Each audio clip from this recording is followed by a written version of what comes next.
Why Burkina Faso? What is going home? It seems a fulfillment of what the great Marcus Garvey has started in that organization of UNIA.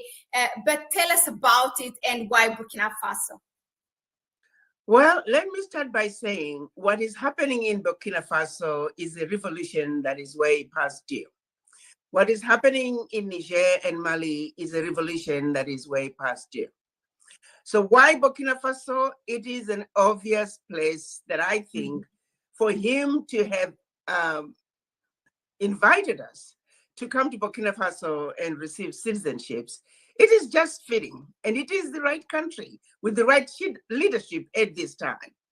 When you look at all the African leaders that we have today, President Traore, he is thousands of miles apart from the rest of the African leaders.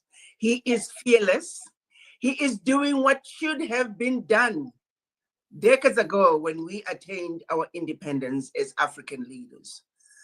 How on earth in 2025 we could still be sending our bank reserves to France?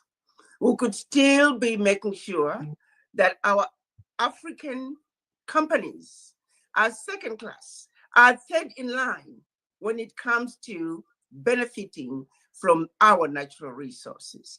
In 2025, French companies are still mining in African countries, and African countries are lucky to get 10% royalty.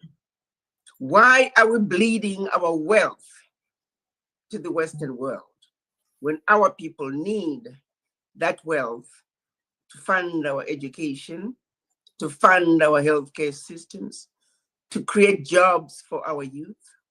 It is the most ludicrous thing that could be happening in 2025.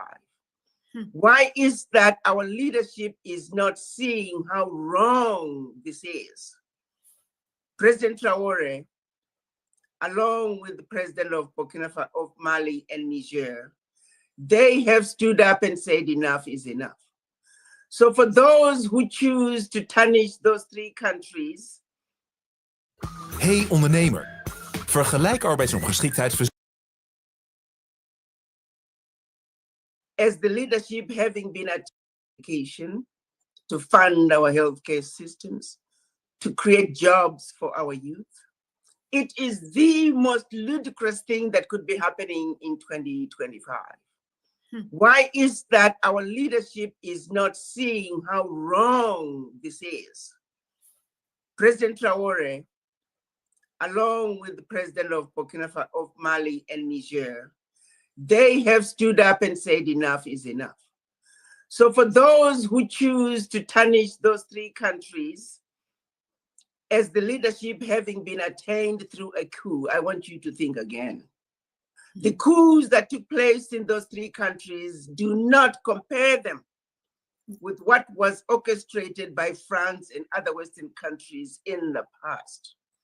Those coups were intentionally done to overthrow those leaders who wanted to do something about what was going on wrongly in Africa. They wanted to right the wrong, and for that they paid a price of being either assassinated or being overthrown. The coups that took place in Niger, Mali, and Burkina Faso,